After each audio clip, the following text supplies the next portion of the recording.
Hi, everyone. So Frida, welcome. It's so nice to see you. thank you very much. Thanks, Claire. It's great to see you and thanks for inviting me. It's my pleasure. I've been hoping to get a chance to speak to you for a very long time. Looks like everyone's here. Okay, great. Frida, welcome. This is the Cosmopolitan Symposium, and it is a very informal affair. We talk about the subject generally and whatever it inspires for us. But I thought first you could just maybe introduce yourself just a little bit, tell people about your really illustrious and interesting background. Claire, you've embarrassed me with the way you described me in the invitation to this, but I will, and I do think that's somewhat exaggerated, but I will tell you my background is I joined CNN right out of college in the earliest days of the network. I still have my original ID. It's number 75. I started with the network when it was very young. So in those days, we got to do everything. And from the very beginning, I was all over the world, traveling, covering stories everywhere. I started as a unit manager and I started producing and eventually then some work as a reporter. I did it in English and in Spanish. I grew up in South America and Colombia. Yeah, I grew up in Colombia. My parents came to South America my grandparents came to South America from Eastern Europe. So I had already an international worldview, a global. And so I covered all kinds of amazing historical events. It was just an unbelievable opportunity. I was in Moscow when they lowered the hammer and sickle, the communist flag for the last time. I was in Somalia and Bosnia and in Gaza, in the Amazon jungle. Each one of these trips is its own adventure, but I got to be all over the world and I got to see incredible things. And I think I really acquired, and I said this in my about page in my Substack, that I really think it gives me a perspective that's really unique, and that we all see the world on the basis of what we have personally experienced and learned. And I've had the opportunity to at least try to see the world from the perspective of people in different places, not just the perspective of the great powers, but the perspective of the people who live in the Amazon jungle. I've interviewed Marxist guerrillas and presidents. I sat down with Fidel Castro for endless hours. I really do believe that I see the world in a special way. And the Middle East has been one of the areas of interest to me, as it is to, I think, anyone who has worked in international journalism, anyone who follows world events, even as an amateur, even just as a citizen of the world interested in what happens in the Middle East has always been one of the most interesting and important regions of the world.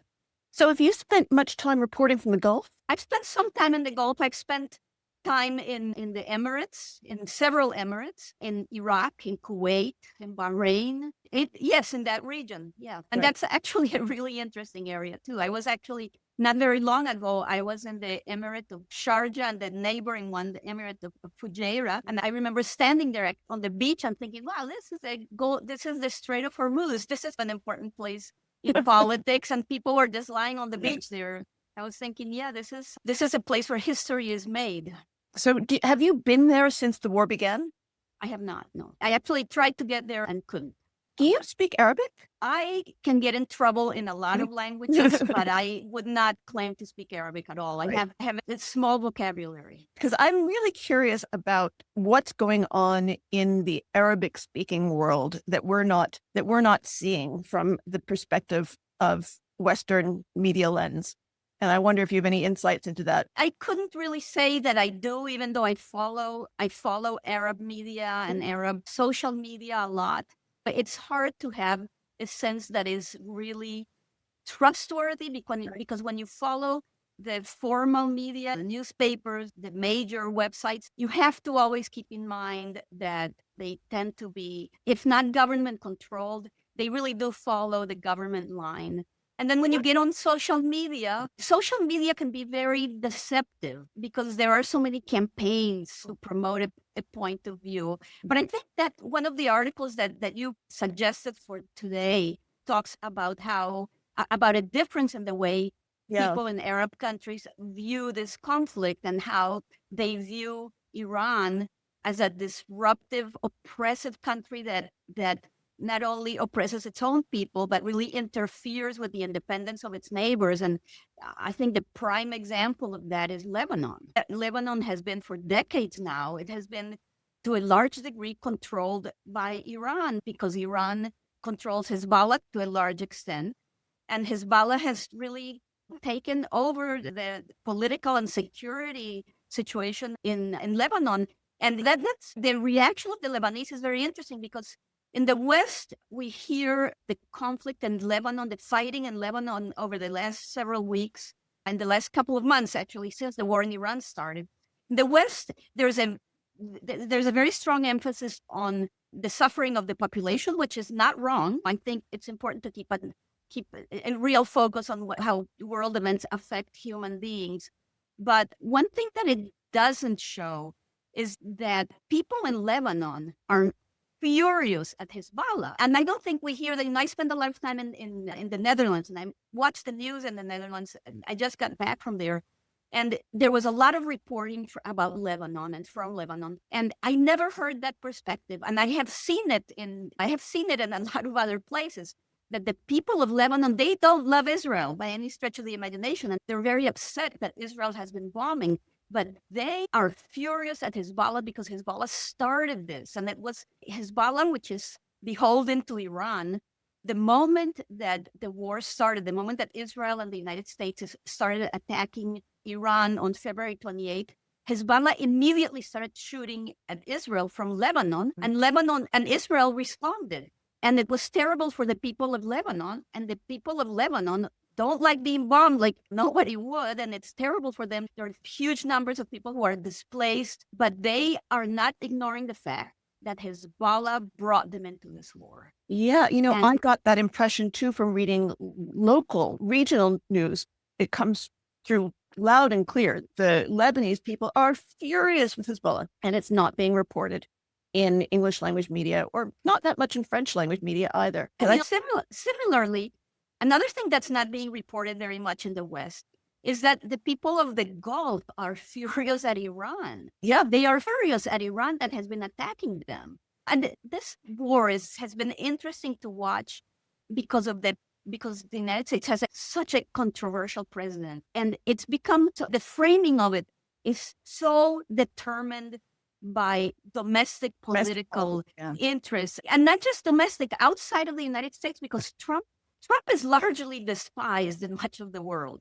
So people, I'm not saying that if it weren't Trump, people would be cheering this war on. If it weren't Trump, I think they would be a lot more open to it.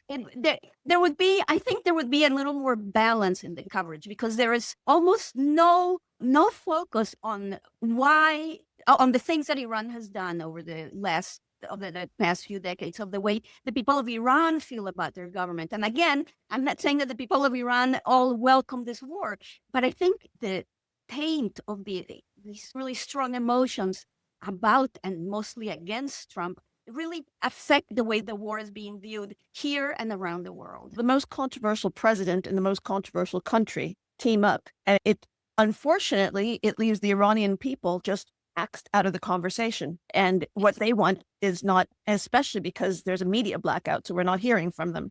But it seems as if most Western coverage simply doesn't ask, what might the Iranian people want? And I think most Westerners still do not realize the scale of the massacre that took place in January. I think since we're talking about what the Iranian people want, I have to say that the Iranian people, whatever segment of the Iranian population was hopeful when this war started, I think they have reason to be deeply disappointed. Oh, yeah. Because there is no sign whatsoever that this war is going to end, or at least that the fighting part of this war is going to end with this horrific, oppressive, brutal regime moved out of power. At least, and I have to emphasize that I'm talking about the way the war is going to end when there's some kind of a deal, which there's a high likelihood that is how this war is going to end. At that point, this regime is staying in power. What happens after is a different story. If anyone wants to ask questions, just feel free. It's a small enough group that you don't even have to raise your hand. But I am interested in the reason that people assume that Trump planned for the regime to topple. He said that at the outset, which might be why people are confused. But it seems to have hardened into wisdom that Trump was sold a plan by Netanyahu that if he just struck once, the regime would crack. And I can't find any confirmation of that in any reporting. It's not actually in any reporting I've seen. It seems to be just the way people understood that article in the New York Times, but it doesn't actually say that. I saw that, but it was somebody who was in the room, and it wasn't about Netanyahu. It was more about that, like the last person he talks to is the one who sways him, but that the generals were trying to talk him out of it, and they were doing it right. They're like, we got to secure the strait, and they're telling him everything that's going to happen and the multi-layered leadership thing that they have and all of that. And in the end, he just dismissed it all and just was like, no, it'll be fast. We did it in Venezuela. This will be easy. Let's go. And I cannot remember when I read this. I'm taking the Times account as probably the most authoritative because Israeli sources have also said mostly that it went pretty much like that. But what the Times says, and says very clearly, is that there were 4 things Netanyahu told him might happen, that his intelligence services, our intelligence services, said there is no way this is going to cause the regime to just fall like that. And he said, okay, I don't care. That's their problem. It's their problem, which is, it sounds exactly like Trump to me. So I don't think that was actually an objective, although he might have said something to that effect at first, but he says everything and its opposite twice in a day. During his first term, Trump was really trying to make a deal with Iran. And Trump is not particularly interested in democracy anywhere. No. And I think what happened in Venezuela was a huge factor in persuading Trump to attack Iran. I think he expected I think he did expect and hope for an outcome similar to the one in Venezuela. He was very impressed with the way the U.S. military performed in Venezuela. And I think he was ready to do it again. And I think he thought he might put somebody else there, somebody from within the regime, something similar to the Venezuela model, somebody who would be more acquiescent to U.S. interests, who would swear off the nuclear program, and no total regime change, just a little regime alteration. Yeah. I think that's what he hoped. Yes. There's been a lot of unconfirmed reports in the news, including this one that Claire just cited, which was about Netanyahu convincing him to do this. Trump did say something that I have no reason to doubt the veracity of, which was in the 2nd or 3rd day of the war, he said, we had a bunch of guys ready to go to be our kind of Delcy Rodriguez, but unfortunately they're dead. It's quite possible that there was a well thought through plan, but they killed their guy, which does happen in these kind of situations. That might cast this, I don't want to say in a more favorable light, but a slightly less incompetent light. It was just bad luck. Now, I have no idea if that's true. There's a lot of speculation there, but he said that quite clearly. And when he makes these unguarded comments like that, they actually tend to be truthful when he says things like that. When he's grandstanding and being grandiose, that's when the lies come out. But when he makes these little statements like that, there's usually something to it because he can't just keep his trap shut and keep a secret. I can't believe we're perform this kind of Kremlinology on our own government. That's interesting. And I remember those comments. And he said that he had a list and that one by one they were being killed. There's another very interesting report on how this thing unfolded from Israel, from the Israeli journalist Nadav Eyal, who spoke to the Mossad, which, that all this reporting says that the Mossad had told Netanyahu, who told Trump that the regime would just collapse like a house of cards. And this journalist spoke to some Mossad people who were defending themselves. And they said that they actually had a plan that would have led to the regime's collapse, but that the plan was not put into place. And what they were calling for was that at the start of the war, on that first day when the top leadership was killed, they wanted to have all the lights switched off in Tehran, or I don't know, the whole country. There was going to be no power. And they expected an uprising to start. And very interestingly, they expected the Kurds to come armed to start attacking. And at some point, Trump said that they had been giving weapons to the Kurds for this. The Kurds kept them. The Kurds kept them. There was a lot of conflicting information about the Kurds' role in all this. And I'll tell you something here. As incompetent as this government, at least from the Oval Office, it exudes, and you see these crazy posts on social media that are so obviously false. That when Trump says that the Iranians are telling him that the whole country is collapsing, of course the Iranians aren't telling Trump that. So you just get this sense that this is a circus. But there's more to the government than Trump and his immediate aides. There's still a lot of CIA out there that isn't incompetent. And there's also Israel. And there's also the Emirates.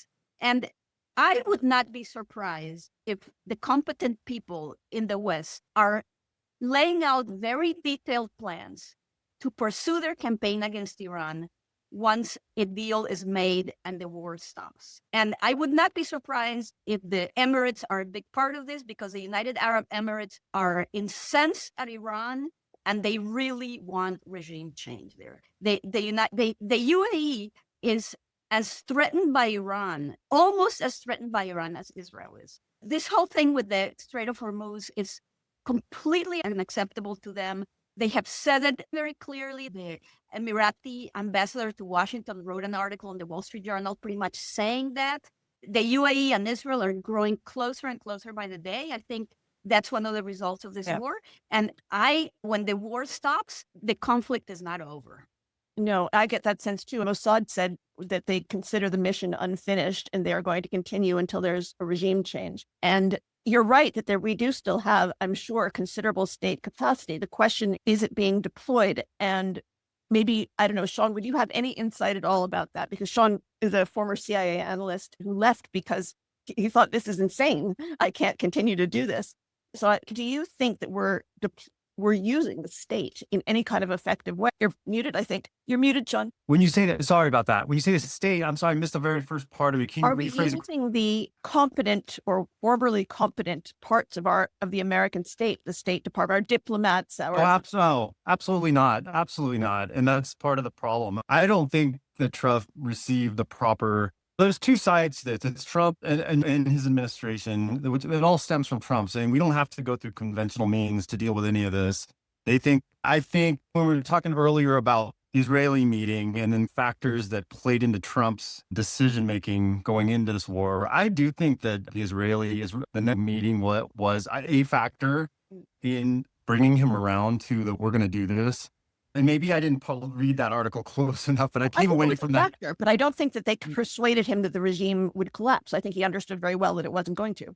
Fair enough, but I think in his mind, I think two things. Trump he's incapable of thinking through. I don't think he understands foreign affairs very well. Doesn't understand diplomacy and security. Yeah, there's that.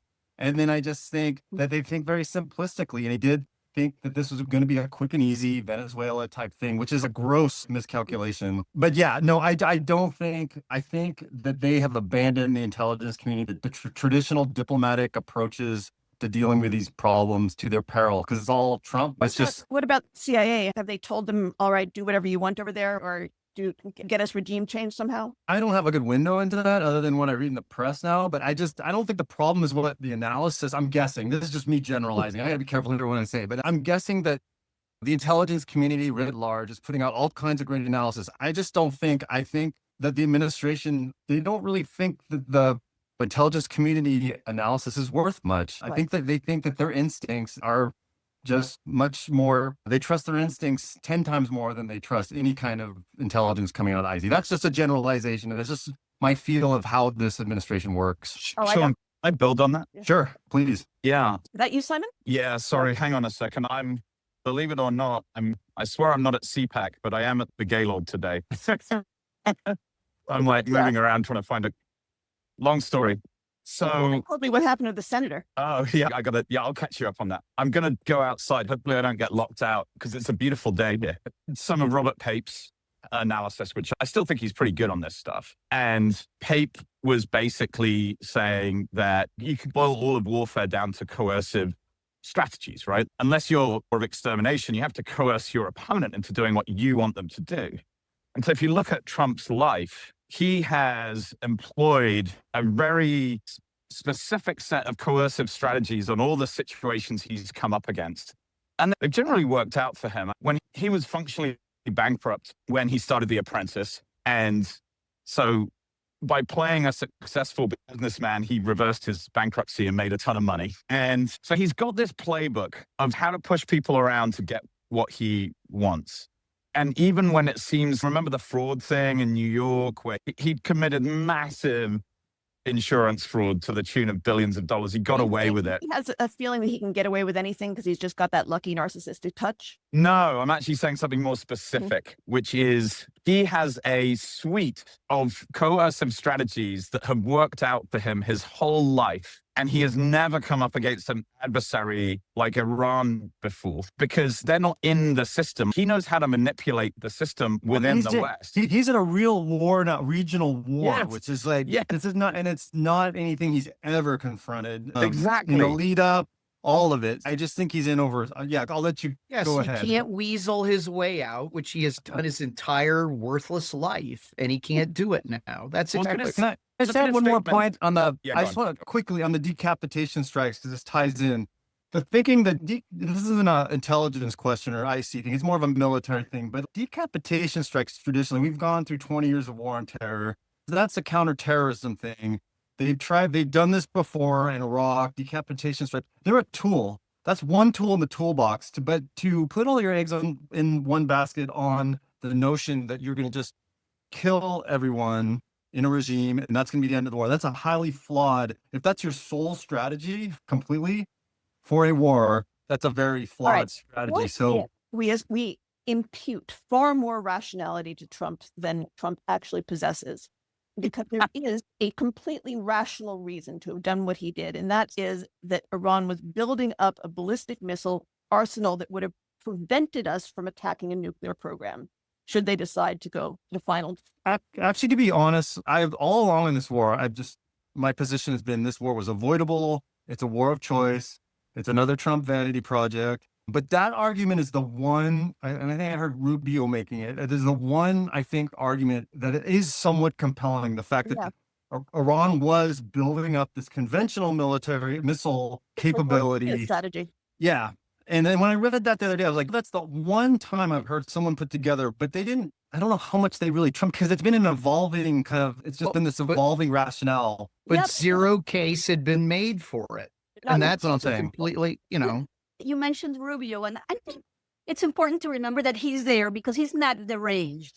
And Trump listens to him. And that is the part of this that makes me think maybe it's not going to go off the rails any more than it has. Because Rubio is a fairly sane guy who has a lot of foreign policy experience, and Trump is smitten with him.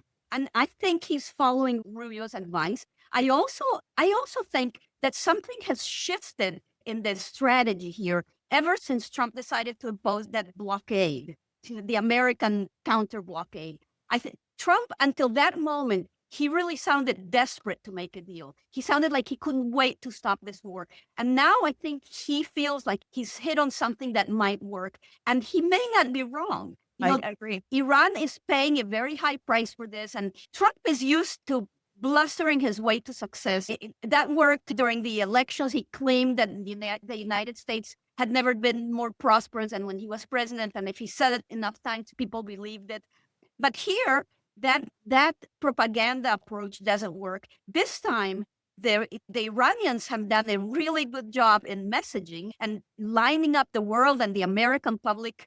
It's not completely behind them, definitely not behind Trump, while the United States has this just unbelievably bad communication strategy in this war. I don't know if they're doing anything now. In the beginning, they were doing these stupid, ridiculous videos of just look how great our bombs are and look how we destroy this thing. Aren't we great? That is not a communication strategy. They still have not made a real concerted effort to explain to people why they decided to go to war, to make their case, even if it's not a persuasive one. They have not tried to do it, which is Marco Rubio has. and he's the only one who has, but it's an occasional little thing here and there.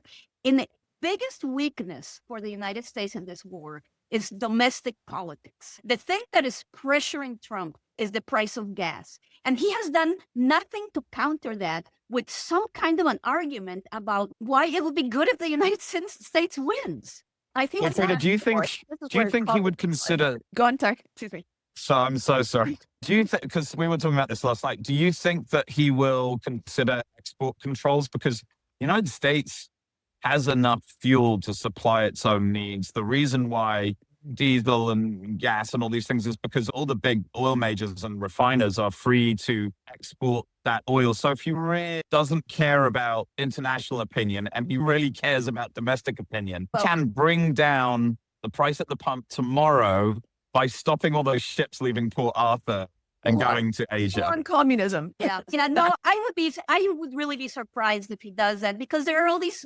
global repercussions that would blow back on the United States. I went to get gas yesterday, and I was thinking about previous spikes in gas prices and the old oil embargoes, and how there were two things that happened then. Oil prices went up and there were shortages. Can you imagine if this disruption in fuel in the fuel market came with shortages of gas, with lines to fill up your tank, with limits on how many gallons you could get? Right now, it's more expensive, but it's not that traumatic. Yeah. It's much less traumatic. And I think the Emirates are going to do everything they can. Yeah, but so far. There's a point, I think it was May 30th, after which they said, okay, now we are guaranteed having big problems, because oil tankers actually travel at the rate of a bicycle, right? But not the United States. But the United States has all the oil it needs. This is Europe. For people in the rest of the world, especially Asia. David? I think there may be a misunderstanding or misperception about U.S. oil, in that we have here what is typically called in business light sweet crude, and are geared up to refine heavy sour crude. So we export our oil and import, mostly from Canada, import the heavy sour crude. So unlike the comment that we could just stop exporting our oil and not be oil dependent, is incorrect. That's a good point, yeah.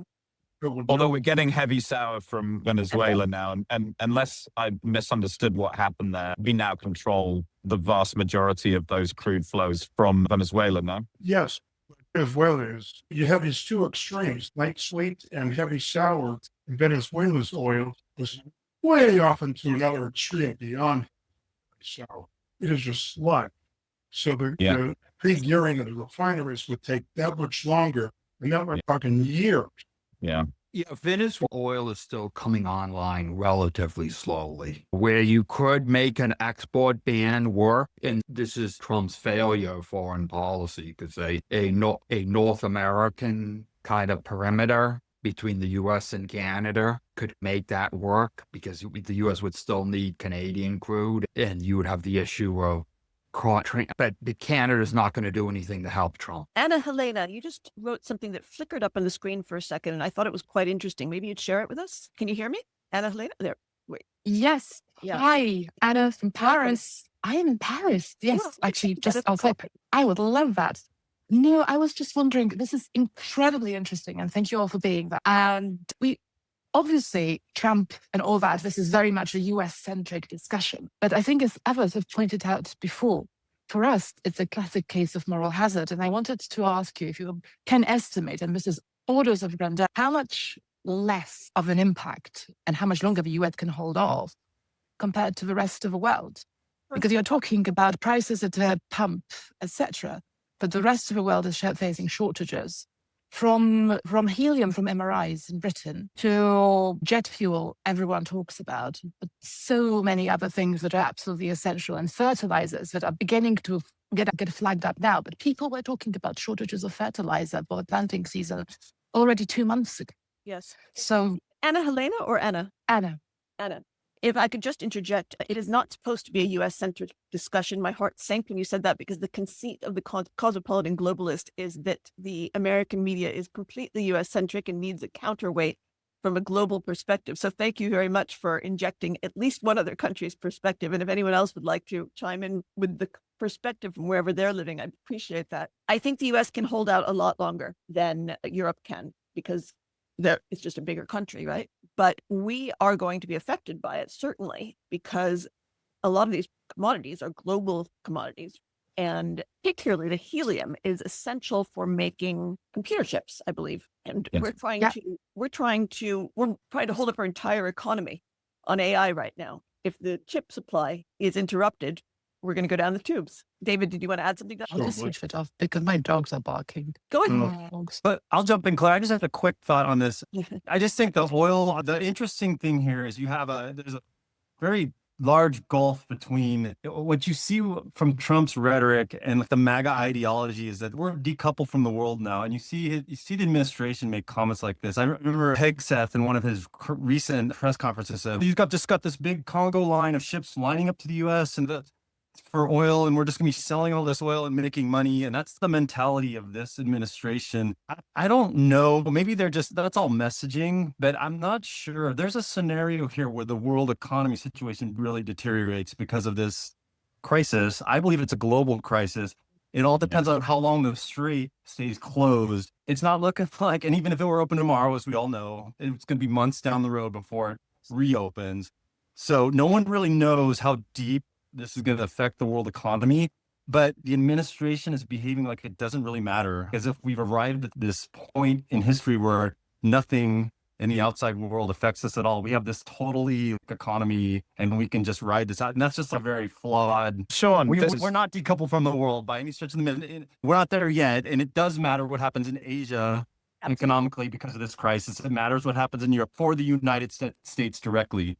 And if food prices go up around the world, we either have to impose export controls and go completely autarkic, because that's just something we've never even considered doing in our lives, or mercantilistic. I never realized those two terms get me confused. They're two different things, but basically becoming totally isolated in our economy. And I think is a step further. Yeah. David? Yeah. Sean, I wanted to build on what you're saying, because one of my theories that I write about a lot is how essentially at this point in our kind of cycle, a lot of our elites become socially autarkic so never mind of the US versus the rest of the world, we literally have the bubble wrap president, right? His whole life, he has been disconnected from base reality. And so the levers that he's pulled to get what he wants are within this very disembodied subculture. And you could argue that Hegseth is like that too, right? I know Hegseth was in the middle and made it all the way to major. But then since then he went to Fox News. So all these guys are already living in a bubble. And so they do things inside the bubble and they get things. And I think if you do that for 15, 25, 30 years, it's very easy for your little group to lose touch with reality. And then when that group gains power, they behave that way. But they're steering the whole country now as if there are no consequences. And I really believe that's what's happened, that we're living in a sort of Baudrillard stage 4 simulation. David? Again, I think there's a misperception of prices going up and whatever. They are already going up. I was in Costco yesterday, and every item I purchased, which is a basket full of goods, was higher than the last shopping trip. Prices are rising now, and they will continue to rise until they're simply not available at any price. Yeah, I'm noticing prices going up in France too. And I'm noticing especially things that are delicate to transport, like berries, prices going up. And everything. There's been a point made at other places that you like getting a new iPhone every year. You better get used to buying one every 2 years, the newer. Yeah. The helium thing you just brought up clear with regard to manufacturing. There's a lot of shortages of key goods to build these AI data centers. And so those are slowing down. The construction of those are slowing down right now. So this wave is coming to engulf us all everywhere, U.S. included. And I'm very worried that Jews are going to be scapegoated for it. Already happening in the UK, right? And elsewhere. And and here and in the US. It's interesting, this entire economics argument, the impact on the economy, the economic consequences are a step before political consequences. And I think that's why that matters in this context. How long does Trump hold on to continue with his policies as the economy deteriorates? Will an economic crisis force Trump's hand? And on the other side, it's the same kind of dynamic. Will the Islamic Republic, will the people who call the shots there do anything, change their behavior at all as a result of economic conditions and political pressure? And our experience is that it doesn't really work that way in dictatorships. It doesn't. in the United States, this is happening at a really bad time from Trump's perspective. It's just before elections. And it's making Republicans crazy because Trump doesn't seem to care that his ratings are dropping and that Democrats are furious and that prices are going up. And then there's the Israel angle. Somebody was just asking about that. Israel is also about to get into an election season here. And the Israelis are strangely in the periphery of the negotiations about this war. Now that the shooting has stopped, Israel seems to be a non-entity there. So their only role is in Lebanon. And that is also a very strange situation because Iran desperately wants to hold on to Lebanon. So they keep trying to make Lebanon be part of the negotiations. And the anti-Iran side doesn't want Lebanon to be part of these negotiations. Iran was saying the ceasefire has to include Israel and Lebanon.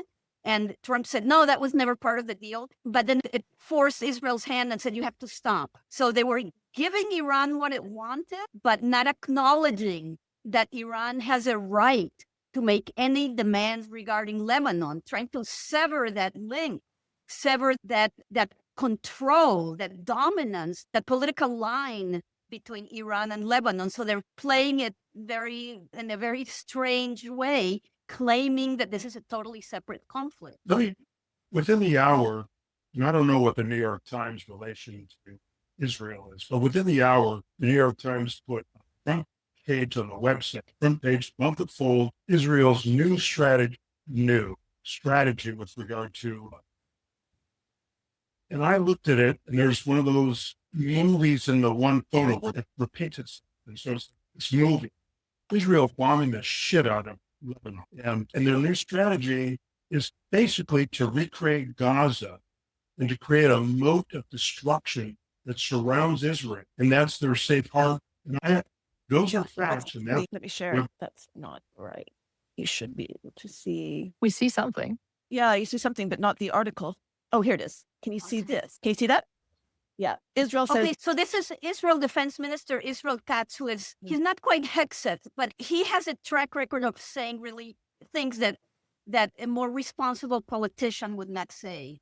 I will say that much about this, of course, not having read this, but he actually said that they're replicating the Gaza model. I'll just add from watching some of the Arabic coverage, Al Jazeera and Sky News, and I know they have their biases, but I would say that the regional press in the region, they've been covering the Lebanon front far more extensively than anything you're seeing our Western media, or it's front and center in every one of their broadcasts every hour. These bombings that have been happening all this week, I think the New York Times just picked up on this, but they were reporting on this all this week. And basically the Israelis are moving in. They have this yellow line established in southern Lebanon, and they're just basically blowing up villages they're claiming they're Hezbollah controlled villages that have extensive tunnels, networks within these villages, but they're just wholesale going in, rigging them up and blowing up these villages. So that's the strategy. But I just don't think this is really well understood anywhere outside of the Middle East, the extent to which Israeli operations, and this is all going on during a purported ceasefire, by the way. So anyway, just further context. Yeah. Maybe. So they're establishing this buffer zone. They're taking over a strip of southern Lebanon, which is something that Israel did before years ago, decades ago, and it ended in disaster. It just did not work, and that's how Hezbollah came into being. And Israel had ended up withdrawing in really shameful conditions. So it strikes me that this is not good strategy on the part of Israel to win friends and influence people. So I'm not really certain what because if they don't want to be the world scapegoats, what you were just saying, Claire, they something a little bit more gently. Supposed to do about Hezbollah trying to make all of northern Israel uninhabitable. Yeah, Israel is not very interested in making friends and influencing people right now. That definitely is not high on the agenda. The dilemma with Lebanon has changed in recent months because the government of Lebanon, for once, is making signs that it wants to get rid of Hezbollah. Yeah. And it's unclear that Israel has a government now that is prepared to take advantage of the situation. Well, they're so focused on military action in Israel right now, ever since October 7th. Their entire focus is on strength. And the diplomatic side of foreign policy is getting short shrift. And there's a real opportunity to create something with Lebanon right now. And Israel seems, they do have a legitimate security need, but they don't seem to be taking advantage of what is somewhat of an outstretched hand. Israel and the Lebanese government have a common goal right now, to disarm Hezbollah. What do we think about the Russian grain sales to Israel, which are apparently off? Russian stolen Ukrainian grain sales from illegally occupied parts of Ukraine that were apparently being sent to Israel and now have at least been stopped for the moment. We're stopped, yeah. Did they know they were stolen from Ukraine? The Ukrainians are been saying they have been telling the Israelis for quite some time. I think there's a lot of Russian influence over the Israeli government, a lot of unwholesome Russian influence. And I think they have to be viewed a little bit the way we view Hungary, as being penetrated so completely by Russia as to not be reliable where that's concerned. Yeah. I also think this is a private business. This is not government policy. I think these are private deals to buy the grain. And Yes, but the latest shipment was turned back. I think there are issues when you have a private business doing business with an illegally. Israel claims to not recognize Certainly. those yeah. parts of We know Ukraine when as Zelensky was in the Middle East, he didn't go to Israel, even though he's the first Jewish president of Ukraine, because he knows that Netanyahu's relationship with Russia is so delicate that they don't want to inflame Putin. Yeah. So I'm just wondering if that plays into any of this, or is that solely a Ukraine story, or is it a Middle East No, I story? think it does. I think that Israel values having what it thinks is a good relationship with Russia, and it shouldn't, because Russia is not going to take Israel's interest into account at all. And Russia, in fact, Hamas visited Putin days before launching the October 7th attack. And I think if they're absolutely kidding themselves if they think that Putin is looking out for them. No, Israel's relationship with Putin is very complicated. They worry a lot about the situation for Jews in Russia also. Yeah. That's another moving part in that relationship. It would be nice if they worried a little more about Jews elsewhere in the world. Yeah.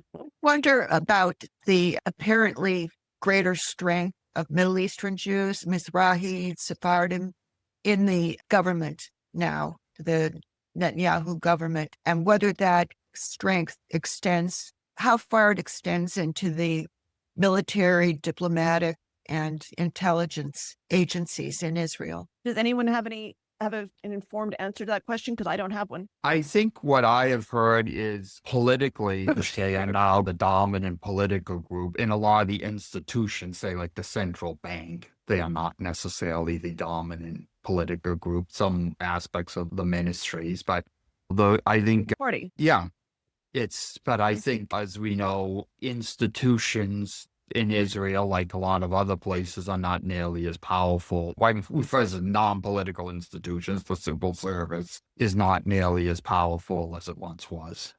I wonder if the better relations with the Emirates, for example, in the Gulf region, are facilitated by Arab-speaking Jews in Israel. I think there are fewer Arabic-speaking Jews than there were before, because it's already the next generation after this. The generation that was fluent in Arabic is already in retirement age now, but it probably helps. Frida, I'm up to talk to you about whether you've read anything or seen anything to suggest that there's any kind of instability in the Gulf states right now, whether this is having an effect on political stability of these kingdoms. Yeah, I have not. And I get the sense that if there is any kind of instability, it's a lessening of their sense of security, but not from internal dissent. The regimes there have a really strong grip on the political situation, and as long as there's a very high level of prosperity for what they call the locals, the small percentage of the population that are citizens, I don't think they have very much to fear. But they sure have a lot to fear for their security. Yeah. Because they must be feeling it. Everything that was theoretical now must seem like it could be 3 weeks before we die of thirst here, if Iran decides that it wants to send some drones to our desalination plants.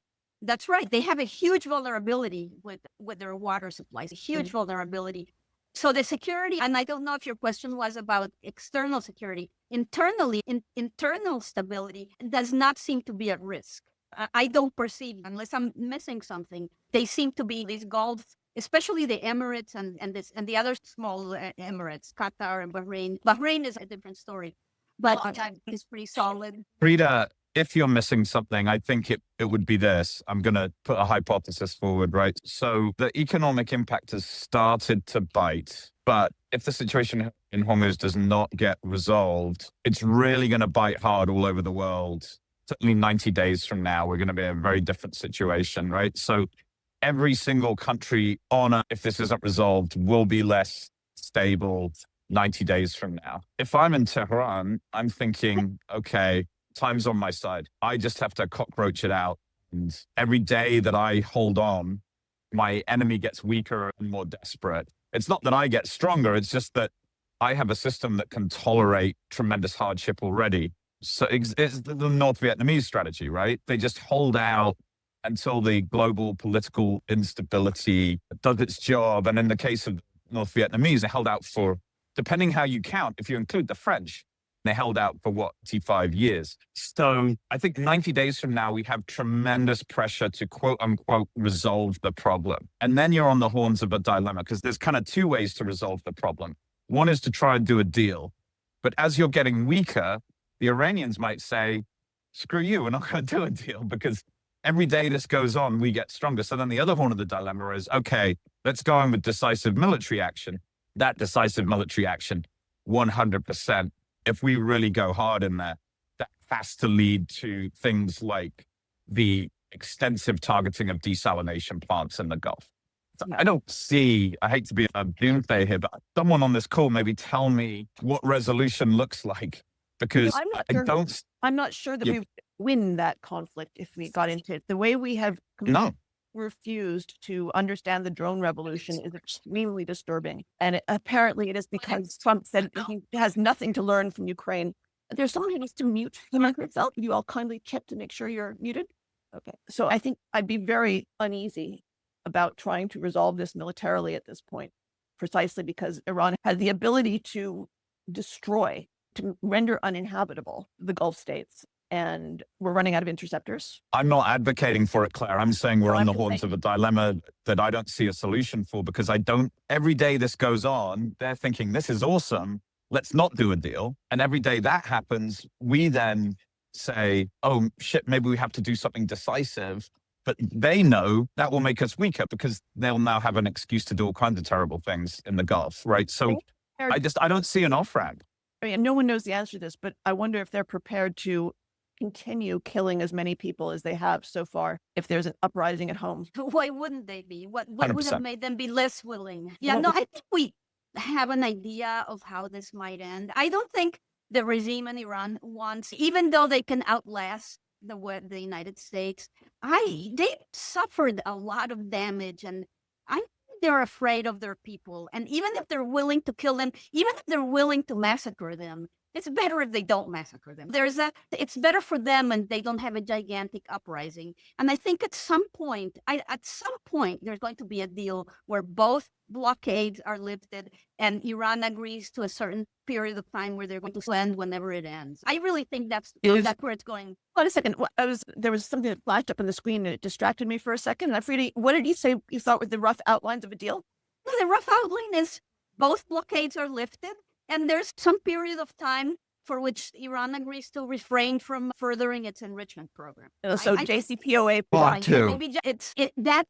A deal like that does not make it clear that Iran does not have a right to use Hormuz to weaponize Hormuz is a huge win for Iran. But I still think that in the aftermath of this war, there is more to come. I think we're going to see things happening in Iran after this war ends. Also, go ahead. Sorry, Frida, I jumped in, but I agree with you. That's the best, most likely compromise that could come out of this. But I just was wondering what you're taking to go. The GCC states would be horrified by any kind of a deal where the regime is left in place with a potential. Because really, if you think about it, okay, there's different timelines that people played around with. Okay, if they could just stop their nuclear program or development for 5 years or 20 years, whatever, as soon as within a few years, they could just start cheating again and resume. If the regime's still there, basically, the problem's still there. And from the point of view, they could come back stronger. And by the way, they're going to play this up as having stood up to with great Satan, great United States having come out ahead. So that's just Sean, speaking of that, I could solve this tomorrow.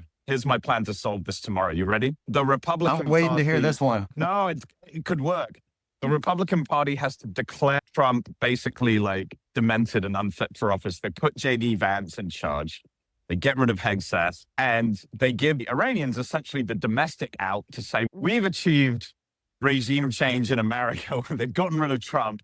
And then everyone feels so much better about coming to the table, and everyone feels so much better about coming to the table and doing a deal. If the Republicans did that this weekend, it would solve the problem today. potentially. I just think realistically, the enriched uranium problem, the Iranian nuclear kind of programs and all the other facilities they have, that is the crux of the issue. And this goes back, it goes all the way back to the JIC, and it's been the crux for years. And now we have, I think, the two things, that and this, sorry. Is that what the insiders call it? I guess that's government term. Never knew that. It's easy. I can't ever remember joint comprehensive plan of action, or it's so much easier. But that and the straight. Now you have the straight, which Iran is signaling their latest 14 points. They're still insinuating that, hey, we're not going to give this up unless we're forced to. They want to manage the straight, which is a major cash cow for them. So that's another 14 points. I thought I read that this morning over the last couple of days. Here are the 14 points from a couple of days ago that have not really been made public. I think one of the long-term consequences of this Hormuz blockade is that pipeline construction is going to be accelerated. And Sean, you were talking about the GCC. The GCC is so divided. I think it is the UAE that is most motivated here to have, if not regime change, at least very severe behavior changes in the regime in Iran. And I think they will not stop until something like that happens. And we were talking earlier about whether there is a prospect of instability for the UAE, and you mentioned Vietnam. The UAE has a lot of money, and even though it is an autocracy, a monarchy, even though a family runs the place, they care very much what the people think, and they want the people in Abu Dhabi and Dubai to be happy with the situation. And if things get really bad, and they obviously have a huge stake in the global economy. If living conditions, if income levels drop, I am sure they will lift them. They have trillions of dollars in their funds and their sovereign funds. They would divert some of that to improve living conditions for the citizens of the UAE. But I think they are about to start working more closely with Israel, and I think they will start working on developing some kind of an alternative, because this Hormuz blockade by Iran is an omelet that cannot be unscrambled. Even with a deal, even if Iran commits to not doing it, it has shown that it can do it, and it can flip a switch from one day to the next and start shooting drones at tankers. Yes, and I wanted to show you this precisely. Some of you have met Gabby Mitchell, who works on this problem precisely. And here are some maps that he posted that show various ideas about how to work around the Hormuz. The first is a Hebrew language map. And I'm just wondering whether this makes any sense. Overland, does this make any sense? Could this work? Because you have to go through Iran, don't you? No, Saudi Arabia. No, that's for Russia on the top. I'm not seeing. Are you posting? Can you see now? That's for You're not. these things. That's from a gas field in Kazakhstan, among others. That will go for Russia on the top. Yeah, the other issue with the diverting and building pipelines, you're talking something that's years, or at least for sure. long term. Yeah. But And the other issue with the UAE is they have it's actually a different emirate. It's Fujairah, which is there's multiple emirates. Fujairah is the emirate that has a coastline on the Indian Ocean. And it's a very small coastline. And it's still very close to Iranian drones. Yeah, no, that it has to go the other way towards the Mediterranean. The Fujairah pipeline is tiny, and it just hops across Hormuz, and that's it. Yeah. And then the other big pipeline is the East-West pipeline from Saudi Arabia. And that one has the problem that it cuts across Saudi Arabia into the Red Sea. And there, the Houthis can block it. Yeah. It has to go to The problem with the Mediterranean is that's not where the market for oil is anymore, because Europe is now importing oil from the United States across the Atlantic. The Mediterranean, you're going in the wrong direction to send oil to Asia unless you want to go all the way around and take a very long detour. So that's why I know people in Israel very much want this Mediterranean They solution. could get the oil to the Gulf of Oman. Yes. Couldn't you just ship it out from there? Or you could, and that's what the Fujairah pipeline is. The UAE doesn't have a very big coastline on the Gulf of Oman. You could run it through Oman, but of course Oman's not going to want some of the profit of that. It'd be more reasonable. They might be, yes. And a drone can go, that's so close to Hormuz. It's right in front of Iran also. Yes. It may not Yes. be totally controlled by Iran, but a drone can get there just as easily as it can to Almost the entire region is within drone range of either Iran or the Houthis. Yes. And so the problem it's just astonishing what has happened to warfare and to what drones have done to conflict in general. It's just really incredible. Robert, you were saying something about that, and I only caught the first half of your comment. Ryan Macbeth is. Robert, maybe you just introduce yourself and tell people your background so they have. Oh, sorry about that. Yeah, sure. So my name's Robert McTague. I'm a retired Army lieutenant colonel. I spent a majority of the time that I was at CENTCOM heavily focused on the plan that they're now fighting some adaptation of. We're 12 years past that now, but a lot of it's familiar. Drones were not a major consideration then like they are now, though. The thing I was commenting in the comments was Ryan Macbeth's a Substack guy and YouTuber I followed for about 3.5, 4 years now. He goes to a lot of these trade shows and stuff. He's been telling for 3.5 years that everything there is either drone or counter drone. Everything. Okay. This is for this to not have been. And I know the Center for Army Lessons Learned, which is an entire entity at Fort Leavenworth. Okay. Their entire purpose is to do things like be in Ukraine and be writing down things and informing the formulation of doctrine and testing and other things for U.S. forces, at least the Army, right? So there's absolutely no excuse, zero excuse for us to, first of all, it's a threat assessment, if nothing else, okay? That you would gone into this and been well aware of what their capacity to do things or not do things are, okay? If nothing else, okay? And if there's been any kind of willful, now I will say the military industrial complex probably has much or more to do with ignorance of these things as Trump, okay? But certainly having Hegseth and him running with their hands on the wheel hasn't helped. We have this bias toward expensive. Absolutely, we do. That was the apocryphal prediction back in the time of Eisenhower, is that there would come a time where the entire expenditure of the defense budget was on one airplane, right? I forget who it was who articulated that. And yes, that's definitely plays a role. This isn't something that just all happened in the last year and a half, right? But I think I find it hard to believe that the military itself wasn't, I can't believe they've been heavily surprised by what's happened. I find that almost impossible to believe. We know that we're rejecting help. Ukraine, which is the world's foremost authority on defending against drones on a low budget. That's a Trump thing. That's no doubt in my mind. And because he has been quoted as saying, we have got nothing to learn from Ukraine. Never underestimate the sheer fucking idiocy. But I think in the bigger picture, this is a lot about bureaucratic inertia, money, those sorts of things. Even within the military itself, I can tell you that the military's own capacity for actually learning lessons and putting them into it is somewhat bureaucratic at best. Expensive military is now obsolete. At least in many ways. Although Macbeth has also been quick to caution people for the last couple of years who've been saying this, right? Saying, trust me, counter drone stuff is right behind it. That there's not going to be just this drones do everything and willy-nilly, whatever. He says the other side of that is rushing and will compete with it.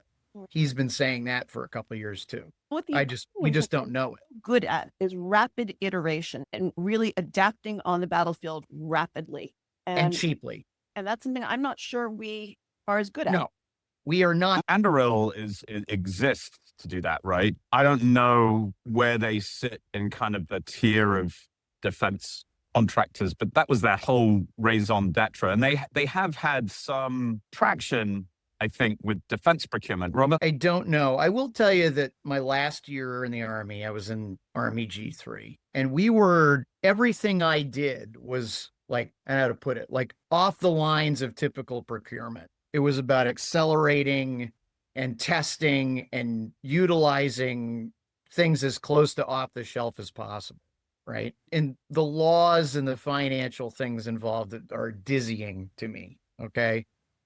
And that's how I came to know about Palantir, by the way, because that's how it wheedled its way into our hearts and minds. I had to review their efforts every week. So there's been moves afoot, I think, since the war on terror started, to try to either bypass, accelerate, whatever, the standard acquisition, long pipeline and mega billions of expenditures kinds of things. I don't know where that sits now at all. You would usually, go ahead. No, you first, please. No, usually when the plan meets reality, things tend to change. Yes, we say the United States no plan survives first contact with the enemy. And the United States has just had this very unpleasant experience that the military it has was not adequate to this challenge. And just Ukraine developed out of nothing. It developed this incredible drone and counter drone industry. Do you think the United States can be nimble enough to react to this really embarrassing experience with new technology, with new initiatives, with ingenuity? I think we could be with the right leadership. Usually, though, we have to have our ass kicked to do this, right? Which we have. We've had these kinds of things happen to us in the past. The thing is nowadays, you don't know what's the nation's determination, resilience to weather that. How quickly do you have to change it? Can that be done? I don't know. I think the leadership we have right now, no, there's no way in hell I would be confident that's going to happen. These guys Trump can't even be straight with Congress about whether we're still fighting or not. We're going to talk about being nimble and changing our entire military industrial complex. Yeah. You think the Armed Services Committee might feel like getting involved in these questions? You're just those guys? Did they still have one? Is there still a SAS? Can I ask? Yeah. I didn't even know. Yeah. I mean, I think that actually America is at its best when it's forced to do that kind of thing, because I think our culture and a lot of things about us still are good in that regard, especially compared to the rest of the world. But Ukraine is the model now.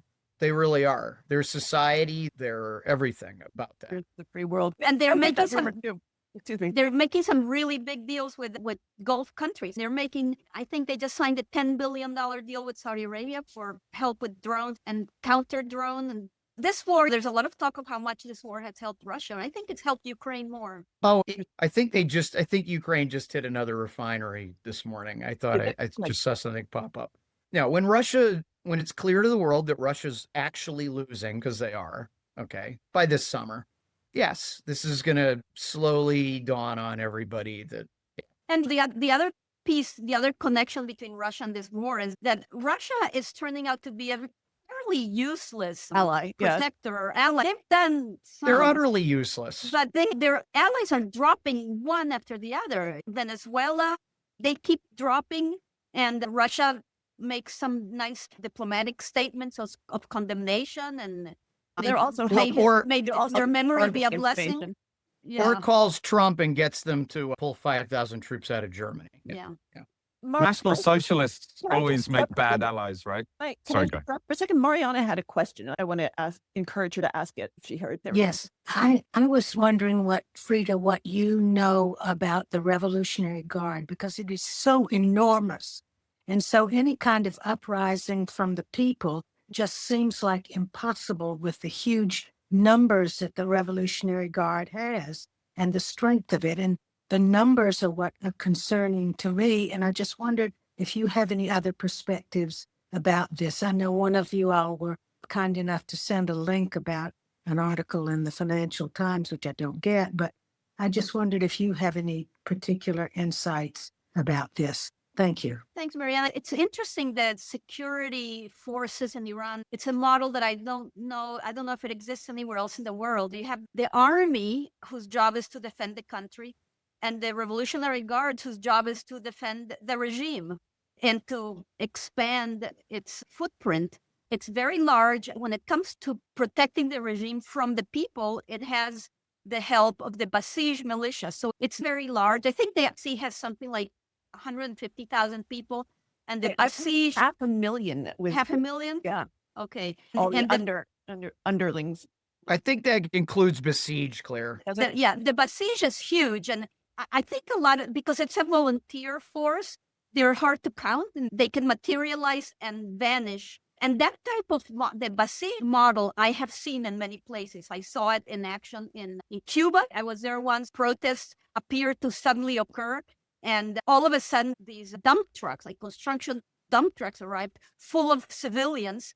And they unloaded these people, disarmed them, and the people started beating the hell out of the protesters, and the protest was over. So the regime has the ability to put down protests, but history has shown that even when the regime is so powerful physically, has such force dominance, weaponry dominance, I think no regime is invincible against its own people. And we have seen throughout history, we have seen governments, regimes that were so powerful, despised by the population, that eventually fell to the people. So I think there's a critical mass that can change things. And very often it happens when economic conditions become really untenable. And I think that's why this blockade of that American blockade has the potential to do some consequential damage, even if the regime can hold out for a long time. This is why. I can just go on. Thank you. Oh, sorry, Claire. I just want to pile on that a little bit quick. A couple other thoughts. We do have examples of Iraq,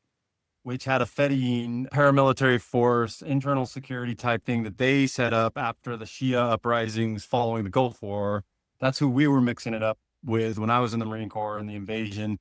But the thing that's interesting with some of them, I'm not saying that Iran is a good kind of analogy to what happened in Iraq, but these forces tend to be, when they go up against conventional forces, they're not very good, actually. They're good at beating up on the populace, but when it comes to fighting a conventional force on the ground, they really come up short. So just a thought, and I had another thing, it's just slipped my mind. Another interesting comment that Trump made, it's probably something that he shouldn't have said, but he said that he gave weapons to the people during the uprising.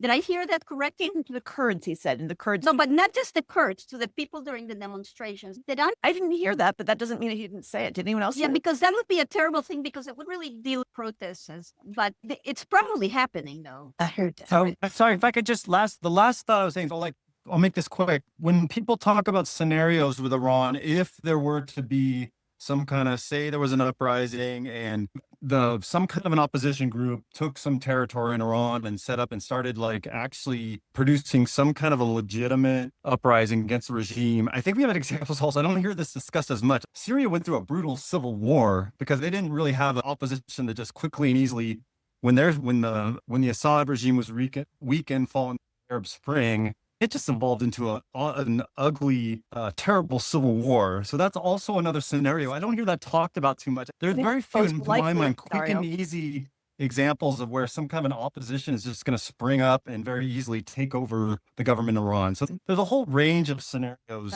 I think this is a really important point, because in many ways, the Syrian civil war was your first example of what Iran does under those circumstances, because they were protecting Assad as if he were their own. So we know how the regime responds to how much blood they're willing to shed. A weakened, more extreme regime that's going to fight back. So they're in the corner, and that's what they're going to do. But anyway, so just other scenario. In the regime, whether there are any kind of important splits in the regime, because that is that is by far the best option if there are. If some parts of the regime are no longer willing to kill their own people. And I don't think anyone here has any insight into it, but it would be very good to know what's going on theologically with the top of the IRGC. Yeah, whether they are viewing this as prophetic, as what is prophesied in the end times before the Mahdi comes back, in which case all of this is to be welcomed. If they're sincere in that belief, they just want it to get as bad as possible. What does Grand Ayatollah Ali Sistani think sitting there in Iraq, right? Because he theologically, he's been I'm trying to come up with a Christian analogy and I can't come up with one, but he's like the kind of sit back and let God do his job and don't try and force God's hand.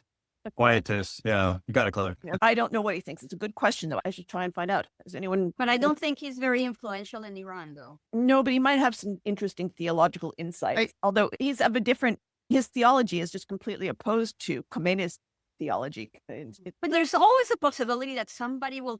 There must be some people in the IRGC who think this is crazy. The country's being destroyed. Maybe there's a better way. There has to be somebody. Yeah. How influential they are is another story. And the question is whether they could be persuaded to, if somehow a deal could be made with them so they get to keep their corrupt businesses, but they just stop killing people and allow some kind of gentle regime change.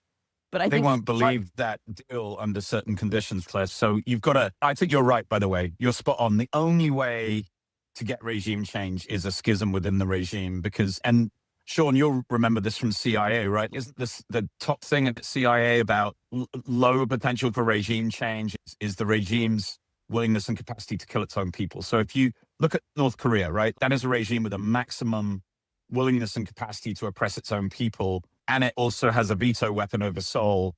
And so that is why North Korea is intergenerationally intractable. And Iran has shown similar characteristics. It doesn't have the veto weapon, which is why we're in this mess, right? But it has a close to maximal willingness to kill its own people. And so the prospects for regime change there are very slim. So I think you're right, Claire. It's got to be find a group, do a deal. But the tricky part is, and so I keep coming back to they should just replace Trump with that. No one's going to believe the deal as long as Trump is, no one is going to believe the deal, not on our side, not on their side, as long as Trump is in power. So I don't see this crisis decisively resolving. Either he is medically unfit and we have a new president who's capable of doing a deal, or we have to wait for the next presidential election. I just don't see a deal getting done with our current regime. All right, tell me why I'm wrong. So we need regime change in the United States. I wouldn't use that language, but I would say we need to acknowledge that leadership. Yeah. Anyway, so you might think that I couldn't possibly comment, I think is my answer to that. I'm afraid that I'm going to have to leave you all. This has been very interesting and fun. Can I just ask, is there anyone who has an urgent question that you felt you didn't get a chance to ask? No? Okay. I'm sorry you have to leave so soon. It was wonderful to meet you. When are you in Paris? It's one of my plans. When are you in Paris? I don't know. I have no Paris plans at this moment, but I will definitely let you know if I'm there. You are permanently invited every weekend at 4:30. You can come anytime. No need for an invitation. And we'd love to have you back. Thank you very much, Claire. And very nice meeting all of you. And very nice to Yeah, meet thank you. you. Bye-bye. That was so brief. We were only getting started. Yeah, to continue the conversation, I think civil war is the most likely scenario because I know the people in Iran are not willing to continue living like that. They've been rising up. You remember what Sheikh Kateri was saying, that they've been rising up every 2 years now, and that people are saying they're going to somehow get weapons and fight the regime one way or the other. Too many people have been killed. The desire for vengeance is too great, and it's going to make Syria look like a little bagatelle. I instinctively agree with that. The Kurds are waiting, right? I think we probably did ship them weapons, and they're like, we're not making the same mistake 3 times. So 3 times like they're sitting. But again, it comes back to the U.S. leadership. We don't have credible leadership from the Kurdish perspective. We don't have credible leadership. From the Balochi perspective, we don't have credible leadership. So all these minorities never had credible leadership. We have never been an ally to the Kurds that they could count on, and neither is anyone else, right? And they say the Kurds have no friends but the mountains. Yes, but although, all right, Robert and Sean keep me honest here because I never served over there. But my sense was that we had, for a while there, we had some pretty good mill-to-mill relationships with the Kurds, and probably Iraqi still Kurds. do. There aren't one set of Kurds. The Kurds are very. No, I understand. I did mean the Iraqi Kurds, yes. Although I meant the Iraqi Kurds, although I think in their minds, they're one people, right? They're the largest ethnic group without a state on planet Earth. So they... Remember that we stood by and watched Saddam Hussein gun them down with helicopters, right? When we decided that we weren't going to get involved after encouraging them to rise up. Yeah, and there's actually more split. Yeah. They're more split. They're not a unified in Iraq. It's KDP the two main, Taliban and their rivals. That'd be, yeah. yeah. So I always thought that when all of this talk came up about Trump's going to use the Kurd, I just thought that was half baked, and Totally that's not. possibly. Yeah, the Kurds are not going to roll in there, and they're not going to be a decisive factor in toppling him. And No, I didn't mean to imply that, Sean. I think what I was saying was, given how little leadership credibility we have right now, they're not going to do a thing. Obviously, when the opportunity arises, if you're the Kurds and things starting to happen in Iran, not instigated by you, but you see the things starting to happen, at a certain point, you decide it's go time. And you might even try and get over your internecine difficulties, right? I think if you look at their sort of long view of history, that they want to carve out, they've got this little mini statelet in the north of Iraq, and I think they would like to expand that, right? So opportunistically, I could see. Yeah. The Iranian Kurds, I know that some large number of them are PJAK, and they hate the Peshmerga in Iraq with a passion. Oh, I didn't know that. Okay. Scratch all my previous statements. I'm not a Kurd expert. There are a lot of divisions. There are a lot of divisions when you talk Kurdish, different, whoever owns whatever slice of territory. And I'm not as familiar with the Kurdish. I think it's smaller than the Kurdish population in Iran. And someone correct me if they know better, but I think it's smaller than the population in Iraq, which is like a little over 20% of the population, I believe. I'm not sure, but I think that sounds right. A little smaller than that. It's smaller. And integrated, and they think of themselves as Iranian, but maybe that's propaganda. I don't know. Maybe it's misunderstanding. So yeah, I guess the takeaway from this is but this is also how you use proxy force. I don't mean to discount it so much. I don't think, but this is a proxy force, and potentially they could be used for some kind of larger. But I think when I look at Iran and I say, okay, when people talk about the regime falling or some kind of an opposition group that's going to step into this void and actually rival what you have in place now, which is the IRGC, I just don't see much. That's my analysis in a nutshell right now. It's incredibly depressing. It's incredibly depressing.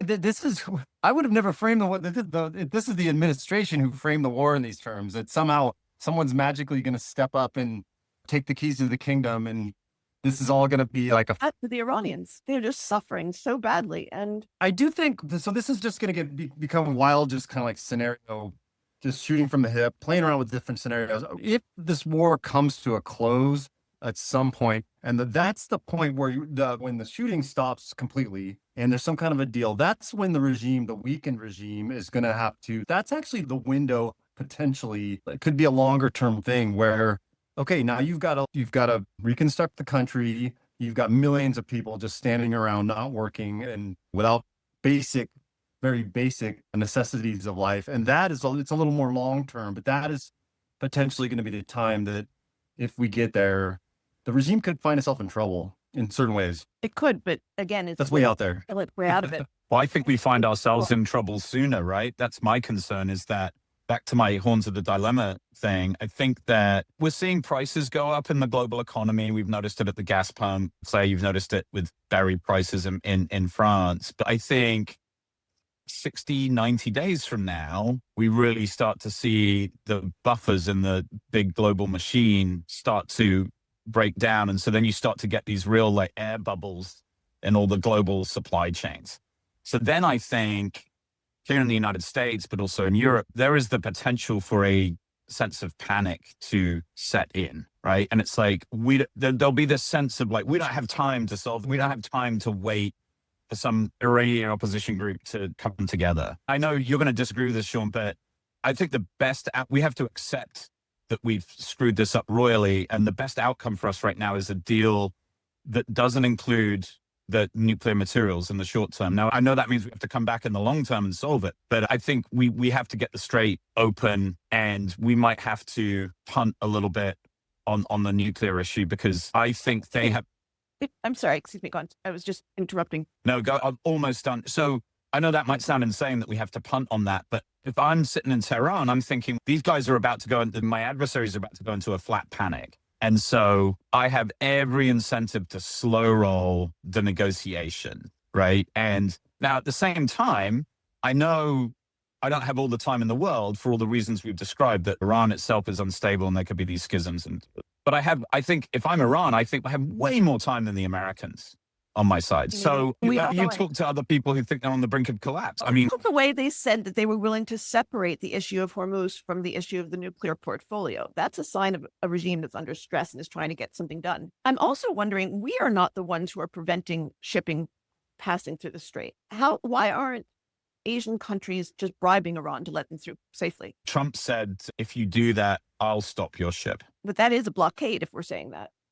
Yeah, he's We're saying, saying we're using sanctions authority, our own. We won't let you do business with the United States. That changes a lot of things legally if we're saying that, because that means that we are formally at war in the War Powers Act. I think the Democrats have decided they are going to force the War Powers issue as strongly as they can, and they don't care really what But the Trump consequences. Not all of them. This was a ceasefire, so the clock had stopped. I don't. But if they are if they're blockading the Strait of Hormuz, that is an act of war, unquestionably. And it's they're going to argue the toss on that, but you're right, Claire. The statement from the administration is, if you pay a toll to Iran to cross, we, America, will not allow you to cross. Now, whether or not they physically enforce that or not, I don't know, but they have made that statement. How would we know? No, we wouldn't. It's a stupid statement. Yeah. It's this administration. I guess seems to me, if you're like South Korea, your sensible move here is to quietly transfer a bunch of. But most critics of Iran do not want South Korea to do that. Most what? Most critics of Iran do not want South Korea to do that. Yeah, but how would they know? That's, And that's Iran has, like, part of Iran's energy problem or climate problem is devolved from the amount of energy they're spending manufacturing crypto or mining crypto. Yeah. Actually, there might be a way to know, Claire, and this is a bit weird, but if there are no ships going through the strait and suddenly ships start going through the strait, America could just take that as evidence.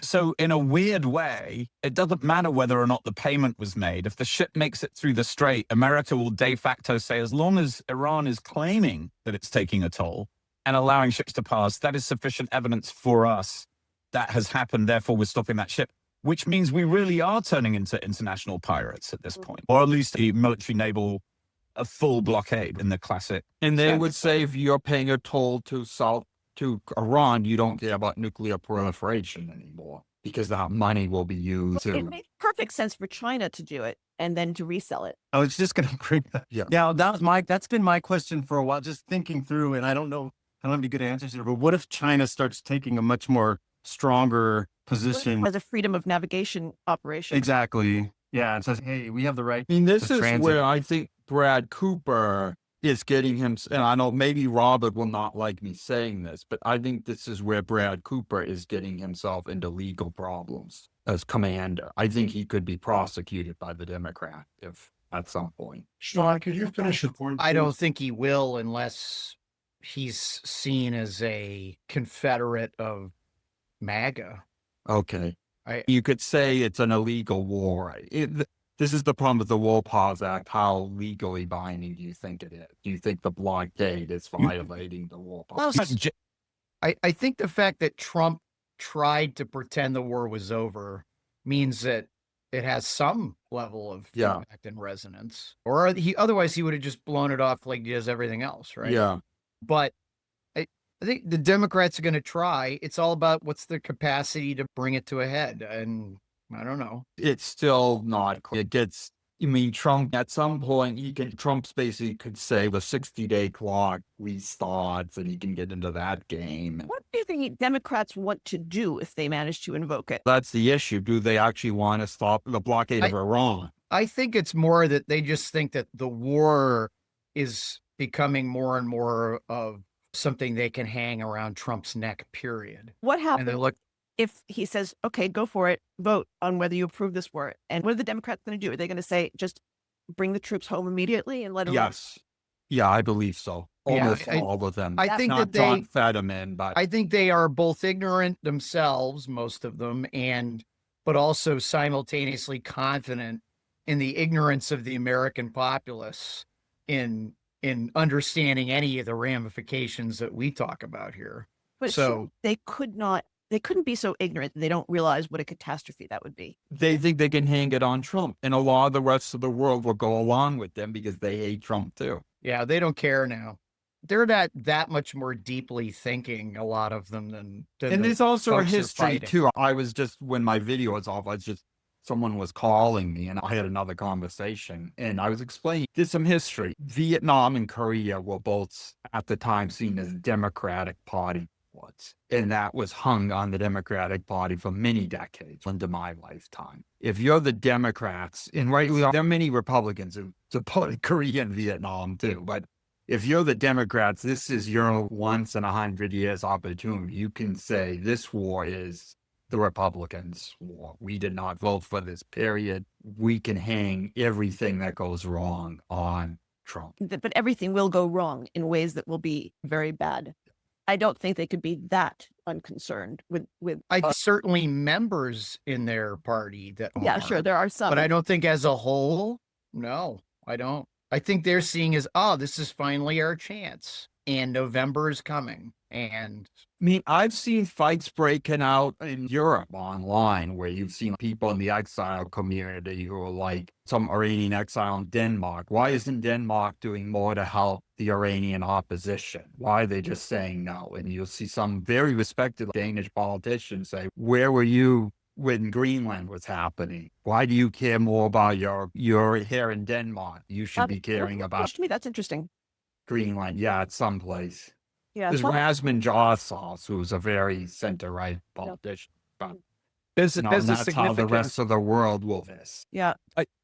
Sorry, Claire, go on. No, go ahead. I do think that this is right, that there's a significant. So if I think about the left wing of the Democratic Party, they, in my opinion, and I'm now going to sound like what I'm going to sound like, but I think the left wing of the Democratic Party no longer has a coherent sense of the national interest. No, you don't. They view our own, not just our own politics, they view our entire society as a corrupt entity that requires reform. And they also believe that reform won't come without a certain amount of suffering. And so back to Robert's point and Tim's point about they don't care, they're just doing it for typical reasons. They don't care about the bigger ramifications. I actually think that's accurate for a lot of them because they believe that. Yeah, and the left of the Democratic Party is strong. They're strong now. Yeah. And my point about that exchange in Denmark, that was actually coming from a center-right, traditional pre-Trump. Yeah. Yeah, no, I don't know where the Democratic Party is going to go, but if the Hassan Piker wing is triumphant, then it's just. I don't think the Hassan Piker wing actually has its own. The really far left still believes that they believe if they get into power that they can impose not just a more left-wing economic vision of the world on left-wing economic vision, not just on the U.S., but on the rest of the world. And the rest of the world is just not going to, the moment we elect a Democrat, that doesn't mean like Mark Carney's going to get along. And what's happened between the U.S. and Canada and the U.S. and Europe and these allies, this will outlast Trump. It's not like they're going to become our friends again. So a left-wing Democrat, it's not going to be like Obama in 2008, which is what a lot of left-wing Democrats still have in their head. There's going to be a lot of friction. Far left, though. What? I think this is true of the center left, but the far left, they're if you told them, look at this, if we leave now, this will leave a revolution on theocratic power confirmed in its belief that its policies are affirmed by God, and it will race to get a bomb and dominate the region and probably eradicate the state of Israel. And they'll say, good. They will say good. The Red-Green Alliance is real. It is. And we've all denied its existence, I think. I'll speak for myself, but you. Yeah, speak for yourself. I've been on that one for a while. Yeah, I know you have. So I don't want to say I denied its existence, but I struggled to comprehend that it could be a real thing because it is so insane. Yeah. When you look at the belief of the Reds and then you look at the belief of the Greens and you're like, how can these people be in the same box? And what really tipped me over the edge was that by-election in England. And I went down the rabbit hole with this kind of Green Party by-election victory that was won. It's a coalition of hard left and Islamists. And I was like, oh my God, it's Tehran in 1979. Exactly. And so that was when it really, I was like, and then obviously New York, right? And I do think Mamdani pretty much represents the Red Green Alliance. That's what he is. And so this is clearly a global movement. I've got a couple of friends who are like living horseshoe theory. I don't know if they're far left. I will take positions from both, but their position on Iran is that Iran has a right to defend itself. Israel does not. Israel is a perpetual, uniquely evil aggressor, but Iran has a right to defend itself with nuclear weapons, and the United States just went in there for no reason because we're imperialists who like to kill brown people. Yep. I will say about Montes, And it's quite remarkable to see it. It's really distressing to see it because it's a real political force. And now they're embracing Tucker Carlson as one of them. I will say about Mondon people, it's a very, I know people close to him, as in were at his wedding close, and he was at their wedding close. It's a very messy coalition. It includes a lot of, I think the most radical part of Mondani's coalition are actually like the white mobile, like urban precariat. The Muslim part of his coalition is actually conservative and more upwardly mobile. It doesn't matter though, Tim. It doesn't matter. It's like, do you think the Bolsheviks were like a coherent group when they killed the Tsar?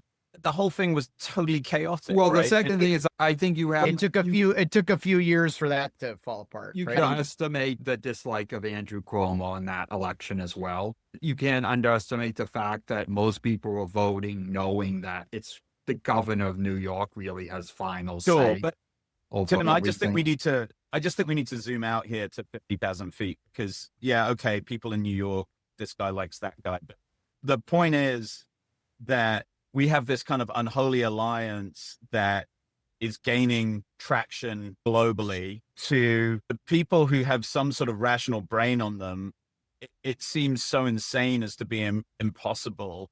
Yeah. And yet it's happening, right? And I don't know where I'm landing this plane, but it's so much bigger than New York or the United States. It's like a global problem. And it's one of the global problems of our age. I mean, We shouldn't overstate the numbers, but it is politically significant. Well, yeah, I think this goes back to Garfinkel. That's how I feel. That's why it's on both sides. That's why it's irrational.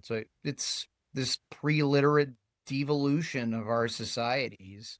The people I mentioned are smart people that only read Twitter, as far as I can. I will say about this theory, like in Canada, and I know Jamie is now left, this was a growing movement in Canada politically. And then because of Trump, because of the 51st state and that last election, that movement completely was So what was a growing movement? this kind of left-green, Islamic, curious type of people. That was a growing movement in Canada. And then it completely, when Mark Carney comes in, and the election gets polarized between the liberals and conservatives, that's complete. People that, when the threat became Trump, no one really cared about that much. Can I go back to Sarah, please? Sarah, Sure. your horseshoe thing. And this is actually not just for you, but no. Well, you don't have to. It's, The Guardian's terrible. Is it really? Terrible. You want to say David? About 20, 30 minutes ago, it had nothing to do with any of this. They got a news flash that Iran, the comment after is Iran's probably trolling Trump. Iran said that they will lower their uranium enrichment program to 3.5%. And to Sean's price, Jacob was 3.67. So they're just pushing on Trump. And I have to say that if I haven't confirmed it yet, but if that's true, Iran has the cards and Trump has zero. why does that make you say that? With regard to Trump, I don't understand. If they're saying they would lower it to 3, why does that make you think that they have the cards? they're trying to induce a reaction from Trump. They know that he has emotional buttons and they're pushing on them. Why would that be a button for him? Although I do understand that one rumor is that the talks fell apart because the Iranians wanted to reserve the right to enrich uranium within the limits of the JCPOA, and Trump said no, zero enrichment. And you think it's an Obama trigger? Is that what you're thinking, David? Yes. Yeah. This, what I'm about to say, verges on conspiracy. But I think that, there's a thought that Iran has caught wise to the fact that Trump is manipulating the markets. yes, they have. And that Trump is enriching the people that have bought even a day pass to Mar-a-Lago by letting them know in advance. And so what Iran is doing is positioning itself by going contra So whatever Trump tells them, they're taking the opposite position so that these people lose a lot of money. That's an interesting theory. I mean, can Trump settle for 3 point? That's the deal. They open the strait and they agree to open the strait and we let them enrich to 3.65. So one of the issues in watching this whole thing that keeps coming to my mind is that so you have the issue of needing to get the strait open and Iran to agree that they're not going to run the strait. That's the one major sticking point. But the other one is that when it comes down to the future of Iran's nuclear program, that's not something you can negotiate away in a matter of a couple weeks with Steve Witkoff and whoever. Go just JD Vance running over there about the nuclear issue that specialists in nuclear arms proliferation were just appalled by what they're saying. It made no scientific sense. Yeah, that made no sense. There's been some really funny articles. I know we were probably reading the same thing, but it's just they don't have the experts at the table and these things they don't seem to. So the danger is here. They're going to sign away, just sign something. I think with full holes in it.